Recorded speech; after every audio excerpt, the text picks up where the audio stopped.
The full moon in Aquarius that occurs on July 23rd at 10:37 p.m. Eastern Daylight Time features an opposition between Mercury at 21 degrees of Cancer and Pluto retrograde at 25 Capricorn, a Venus and Jupiter opposition, Venus and Virgo, Jupiter still in Pisces until the 28th of this month, and a Neptune-Pallas conjunction in Pisces.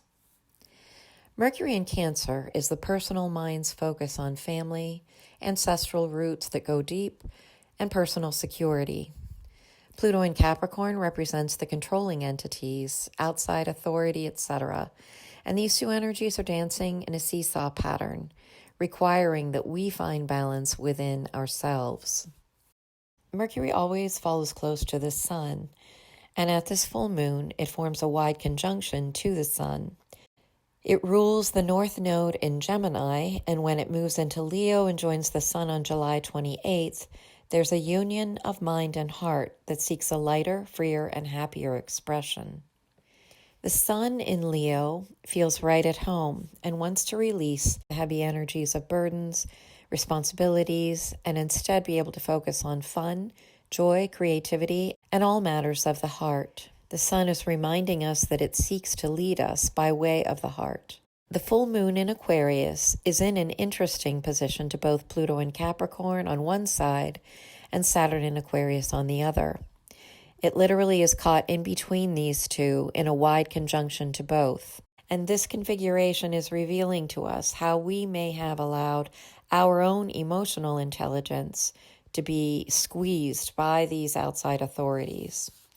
So as it forms a full moon to the Sun, it's asking us to reflect upon those ways we've allowed outside authorities to perpetuate a bogged down feeling rather than trusting in life, which is what Leo is asking us to do. How have we perhaps intellectualized what the heart simply knows as truth? Venus attracts through the love principle, and Jupiter expands by way of higher consciousness.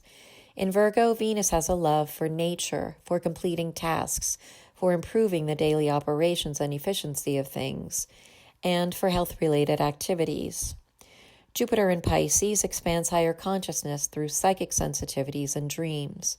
Together, these energies are inviting us to feel in the body, Venus in Virgo, the more mystical side of life, Jupiter in Pisces. And there is plenty of supernatural magic evident all around us when we observe the details in nature, especially with regard to the plant and animal kingdom. To me, this opposition describes an opportunity to remember that we can find all kinds of mystical and magical solutions by simply observing nature. But this nature doesn't just apply to what's outside of us. It's also our own personal nature, represented by the astrology chart. Nature doesn't require science to make it better. Nature has all of the tools it needs, and all we need to do is recognize it and use it. The last combination I'd like to talk about is Neptune and Pallas, conjunct in Pisces. This is symbolic of the spiritual warrior, the mystical visionary who understands the higher vibration of Pisces, and that it's about individuals dedicated to cleaning up their own consciousness. A true spiritual warrior refrains from trying to change someone else's behavior or consciousness. Instead, they work on their own and lead by example, understanding that this is what ripples out into the collective consciousness. It's also about understanding that we are multidimensional beings, not limited by 3D as we've been conditioned to believe.